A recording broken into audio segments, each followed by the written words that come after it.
Hi everybody, welcome to Sports for All. I'm your host Aiden, and today I've got a very exciting guest. So do you want to introduce yourself to everybody? Yeah, sure. So my name's Abder. I'm 20. I had to think about my age then because I just turned 29. I'm a running coach and I like to class myself as a confidence builder. So I used to be someone who was like very, very socially awkward. And over the past 5, 6 years, I guess, put myself in positions, I guess, seeked adversity. And now I'm a public speaker, and although I still have my moments where that socially awkward Abder still comes in, I'm a much more confident individual, and I'm also very active. I'm a 119 half. That's a little bit about me. Oh, amazing. Thank you so much. I'm very excited for our chat and to hear more. So do you want to tell everybody about your sports background, maybe if you did any sports growing up and the journey so far? Yeah, of course. So, I was always an active child, but I was actually slightly overweight. I guess so. I came from a single mother household, and my mom could only take one of us to sport. So my little brother would always go to football. I always played football as a kid, but again, I never played for any teams until I got a little bit older. And so even when I was slightly overweight, I was still like, I guess, in the top three at school in my like when we played, like when we did running and cross country. So I've always been active, but I guess the pivotal moment for me in terms of health and fitness was actually in year 11, where I basically got attacked at school, and I got jumped, and the whole side of my face, my left side of my face was purple after I got jumped, and because of how powerless I felt in that moment, I told myself that I needed to, I guess, feel stronger, and so I started going to the gym. And then, yeah, since then I've obviously tried a few things, triathlon, and now I'm onto running. So yeah, that's a little bit about myself. Oh, wow, that is really it just shows like when you face those challenges, obviously they're really hard, but you can kind of think, oh, okay, how am I gonna like come back from that? So, what is your biggest inspiration, both in sport but also in life? That's quite a big question. Mm. I'll be totally honest. Like this is something I've pondered on recently. As a kid, I didn't really have. It's quite, it's quite a sad thing to say, but I didn't really have any role models. Um, like obviously, I had people in my mom, I suppose, is a kind of, but I didn't have any like male role models that I could look up to, and so to be honest, I don't really have. I never really had an inspirational role model, and I'd say I guess, the person I've become, I've done so mostly through just like, I guess, having to inspire myself, if that makes sense. So probably not the answer you wanted, but yeah, like I said, I didn't really have any role models, any like significant role models. I guess I got certain work ethics from my mom, and from, of course, my dad. Once he wasn't really, I wasn't really seeing him an awful lot, but yeah, I didn't really have any inspiration per se, if that makes sense. Yeah, no, that makes sense, and I think it's interesting. You've definitely been an inspiration for people now. So it's nice to have like now you're older, you can be that role model and champion your own voice as well. Now that you're older, are there people that inspire you or motivate you or who help you along your path? Yeah, of course. So I did an exercise 2 weeks ago where I wrote down a list of people who are the givers and takers in my life. So the givers are people who make my life better, who make me a better person, who add value to my life. And the takers are people who, I guess, zap energy from me. They only take and they don't give. And I suppose they make me a not as not as good of a person.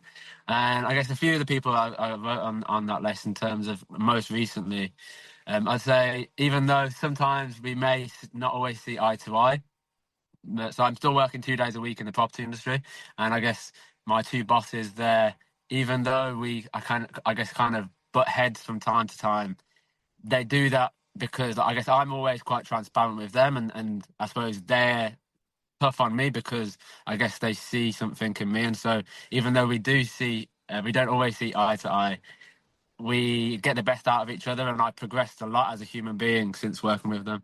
So they're one people that come to mind. And I guess I've got a few friends around me who they're always willing to say it how it is, and they get the best out of me, and they raise my levels.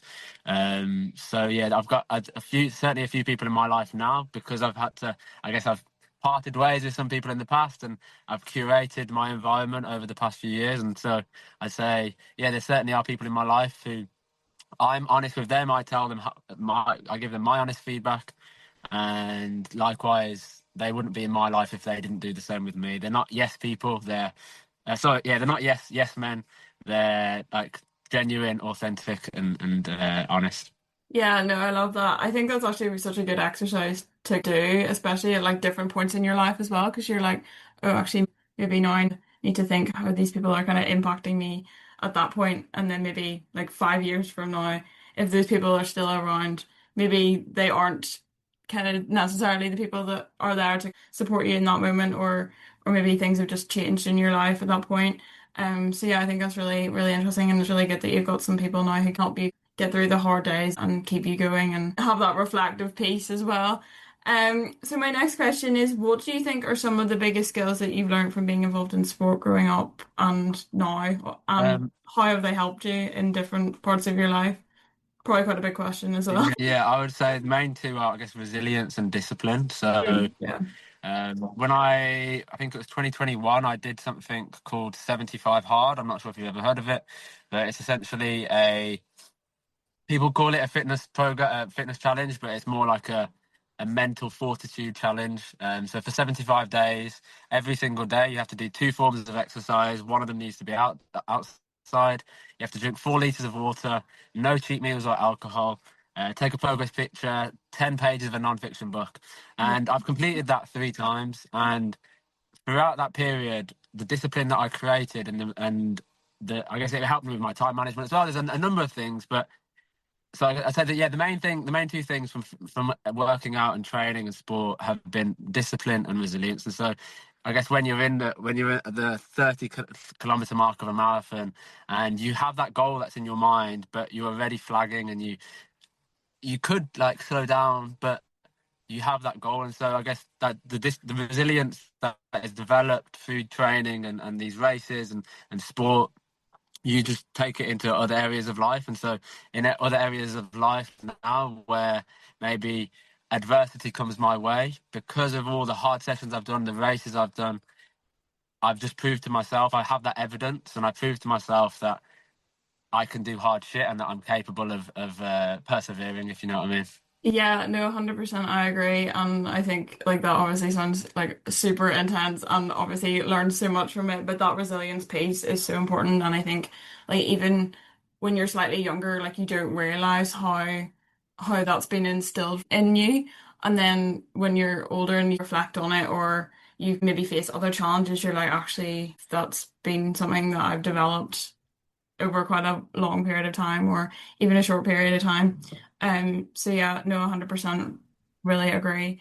So my next question is, what do you think are some of the barriers and challenges that people face in the sporting world? And do you have any advice or tips on how they can like overcome or get support with these barriers? So I guess one barrier that I guess quite relevant, and I've experienced myself, is of course, even though, for example, running is a solo sport, it's of course better to you get more out of yourself. It's more enjoyable, and you get more out of yourself if you turn up to groups with people who are also running.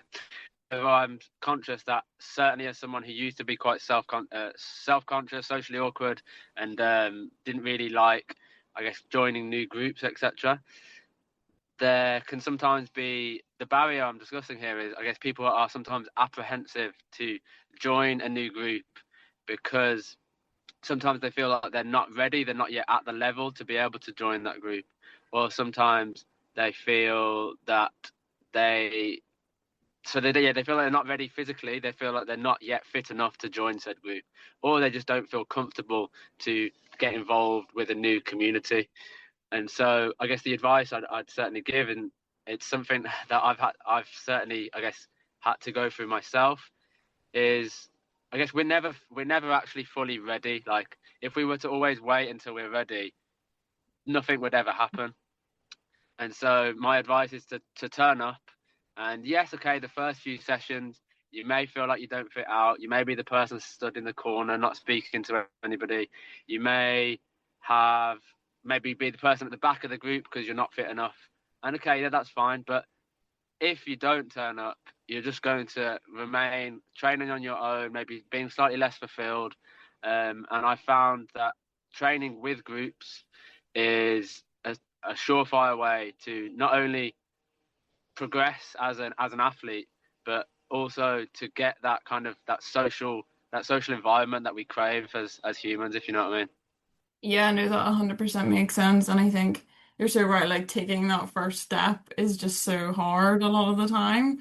And I know that whole self-conscious piece, you're thinking, okay, everybody's looking at me, everybody's worried about what I'm doing. But in reality, everybody's worried about what they're doing. And nobody's even thinking about what you're doing. Exactly that. Yeah, 100%. And I think like if you're trying like different sports or trying different clubs and stuff, I think there's always going to be that kind of bump. How am I going to feel going into this? But I think once you maybe try a couple of different environments, then I think it gets a little bit easier. And when you're older, I think this is really important for people that when you're older, it's still hard.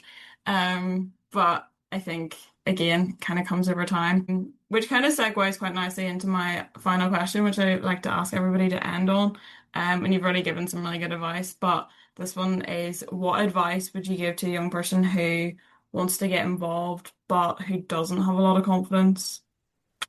So I guess the advice I would give, and I guess again coming from past experience, is again you just have to once there's one saying I really like, which is act now, get perfect later. And so yes, we can always find an excuse to not turn up, to not find to find a reason to not be involved. I'm not ready yet. I'm not fit enough. But ultimately, we don't need to be the circumstance. If we keep waiting until the circumstances are perfect, they're never going to be perfect. And so, yeah, I think if you're lacking confidence, I guess confidence can be taken. You can get confidence from a number of ways, and I suppose one of the ways is getting evidence. And so, Yeah. by turning up that first time, you've broken that seal, you've broken that barrier, you've banked a little bit of evidence for that confidence bank that you can come back to, and then over time, like ultimately, it's Rome wasn't built in a day, and so that confidence isn't just from turning up once. That you're not going to go from 0 to 100.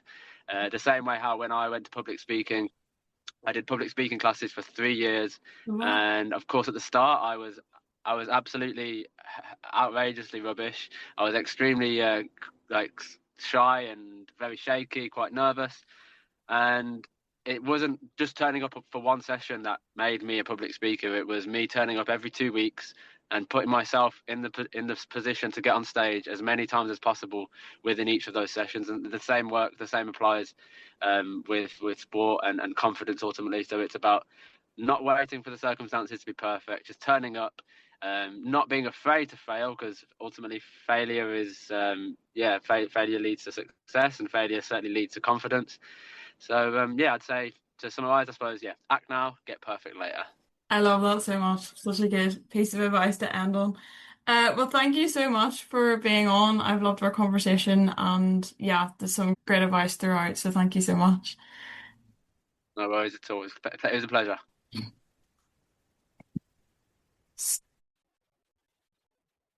Thank you so much for listening to my podcast. If you want to connect with me further, you can find me on LinkedIn at Eden Byrne, and be sure to check out all the other amazing podcasts on Be the Change Media Network.